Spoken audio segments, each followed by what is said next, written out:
Now that I have a bunch of these cut, I can play around with them and mix them up a little bit. I've got this ready. Now it's time to sew.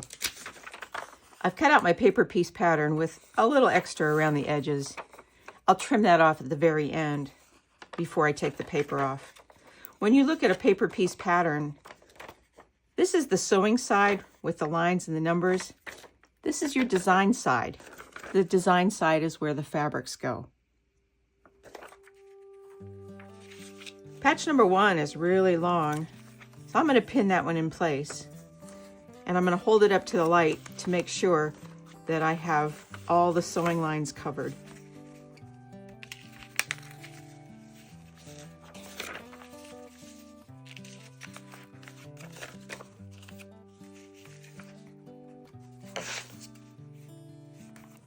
Next, I'm going to prepare the line for sewing.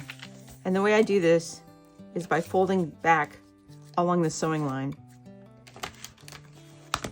I took a class with Carol Doak a long time ago, and she taught me how to use an add-a-quarter ruler to make these really nice and neat. You could eyeball it if your eye is accurate.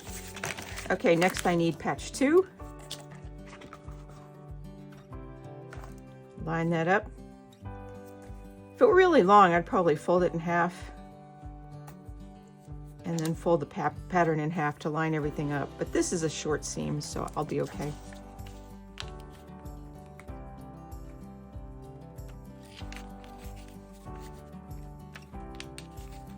Now I'm off to the sewing machine. Now that this is sewn, I've gone ahead and pressed it back. I checked to make sure that I've got fabric covering all the lines, and it's time to move on to patch 3.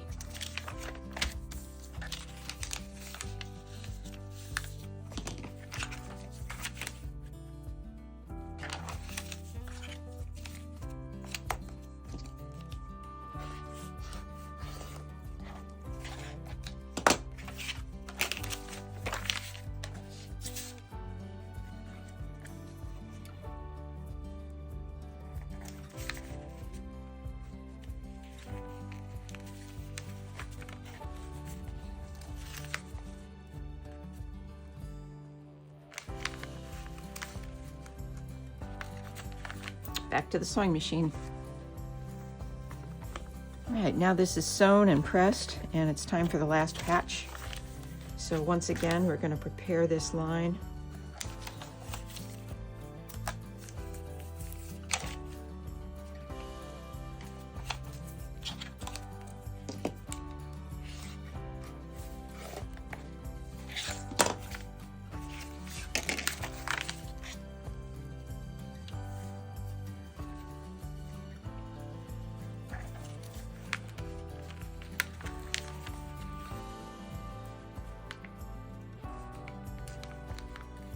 All right, time to sew.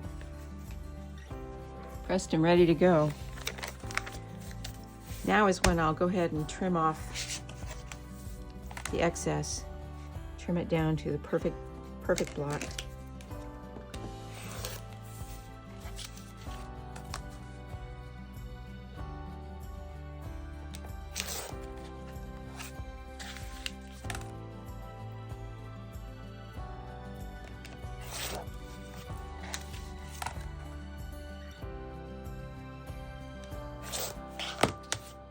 And then it's time to remove the paper.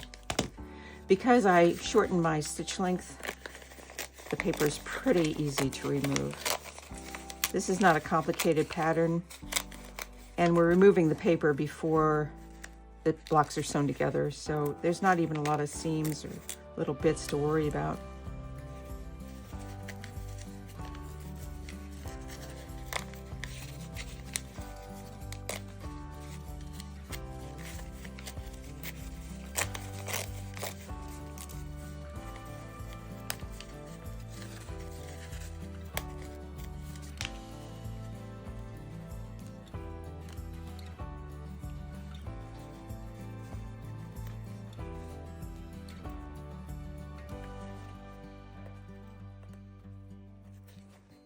And there we have it, one completed block.